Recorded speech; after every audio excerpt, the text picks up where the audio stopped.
Hello everyone, welcome to Mosmi's World. আজি ৰাতিপুৱাই যাত্ৰা আৰম্ভ কৰিছো মামাহঁতৰ ঘৰলৈ। ৰাতিপুৱা সূৰ্যোদয়ৰ পিছত ৰাস্তাবিলাকৰ সেউজীয়া যিবিলাক ধাননি আছে ইমান যে ভাল লাগিছিল আৰু গোটেই ৰাস্তাতে প্ৰিন্সৰ কেৱল টোপনি দেখিলে হাঁহি উঠি যাব। ভিডিঅ'টো ভাল লাগিব কাৰণ ইয়াত মই আমাৰ মামাহঁতৰ নানীৰ কিছুমান পুৰণা আচবাব দেখুৱাম বুলি ভাবিছোঁ, যিবিলাক প্ৰায় 53 বছৰ পুৰণা, যেনে ড্ৰেছিং টেবুল। চাই বহুত ভাল পাব বুলি আশা কৰিলোঁ, শেষলৈকে চাই থাকিব। এয়া আমি গৈ পালোঁ। গৈ পোৱাৰ পিছত প্ৰিন্সে এনেকৈ মাইনাহঁতৰ লগত খেলি আছিলে। গাড়ী পালে তাক একোৱেই নালাগে। গাড়ী এখন মুঠতে মইতো কেনেকুৱা কৰোঁ, ডেইলিটো গাড়ী বেলেগ প্ৰকাৰৰ দি থাকিলে তাৰ সিটো ভালে পায়, কিন্তু বহুত দিন আগতে আনি থোৱা গাড়ী লুকাই থৈও তাক মাজে মাজে ওলাই দিলে সি বৰ ভাল পায়। মই ভাত পানী খোৱা বা এনেকুৱা চাহ তাহ খোৱা এইবিলাক ভিডিঅ' কৰা নাছিলোঁ। এইখিনি ভিডিঅ' ফুটেজ হৈছে আবেলি সময়ৰ ভাত খাই উঠাৰ পিছৰ। প্ৰিন্সে ৰ'দটো বৰ চোকা আছিলে, ৰ'দটো চোকাৰ সময়ত ওলাই থকা নাছিলে সি। এয়া ৰ'দ শেষ হোৱাৰ পিছত আবেলি সময়ত বহুখিনিয়ে খেলিছে সি।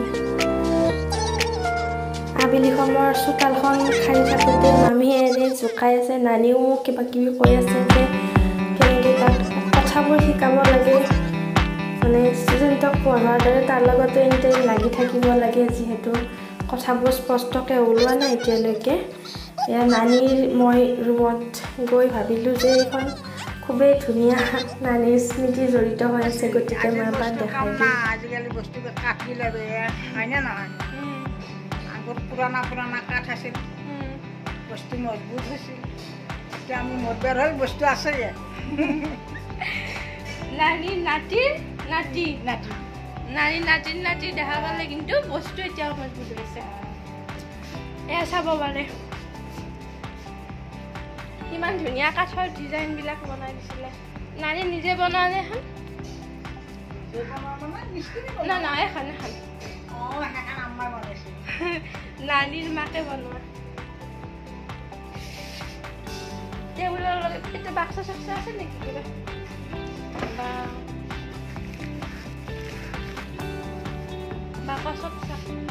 দুটা বাকচো দিছে।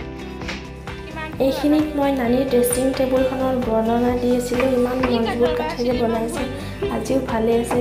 কাঠত কটা ডিজাইনসমূহ দেখুৱাইছিলোঁ, লগতে তাতে থকা এইটো আলমিৰাৰ কথাও দেখাইছিলোঁ। এইটো মানে সৰু মাহীজনী জন্ম হোৱাৰ সময়ত বনোৱা বুলি কৈছিলে।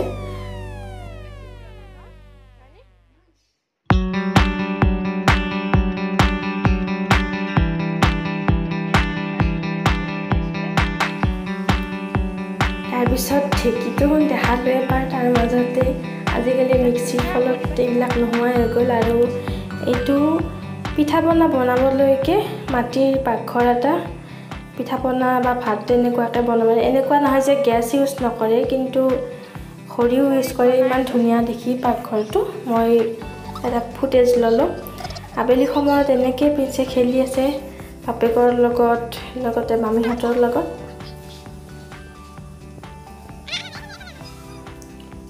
গধূলি আহি আৰু তাৰ টোপনিত লালকাল দিছে। দিনটো এনেকৈ দৌৰি ভাগৰি গৈছে সি।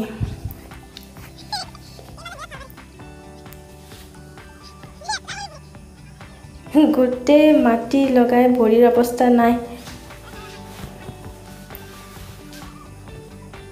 সৰু মামা মাতি আছিলে, যাৰ কাৰণে বাপেকে লৈ যাব বিচাৰিছিলে তাক। এনেকৈ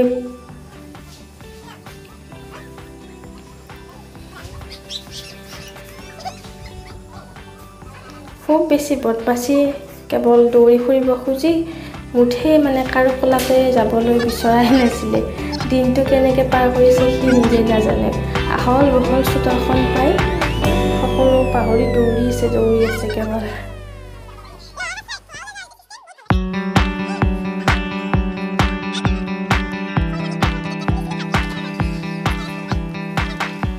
এয়া আৰু এটা খুবেই ধুনীয়া পাকঘৰ হয়, যিটোৰ জুহালখন সকলোতকৈ বেছি মৰম লগা। চাব পাৰে ইমান ধুনীয়াকৈ ধোঁৱাবিলাক ওলাই যোৱাৰ কাৰণে ব্যৱস্থা আছে।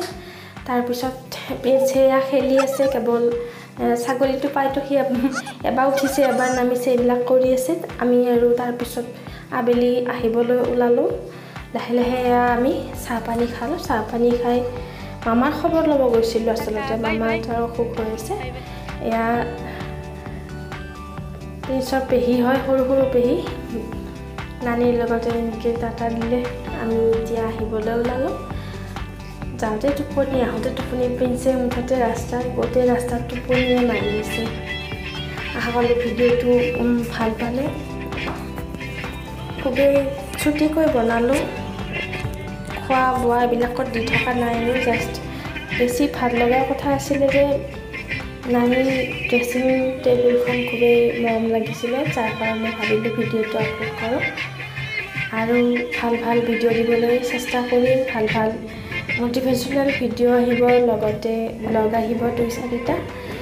আকাশৰ জলবায়ুটোকো আমি এনেকৈ ৰাতি খুবেই বেছি ভাল লাগিলে অহাৰ সময়ত। যদি ভাল পালে ভিডিঅ'টো লাইক আৰু শ্বেয়াৰ কৰিব, লগতে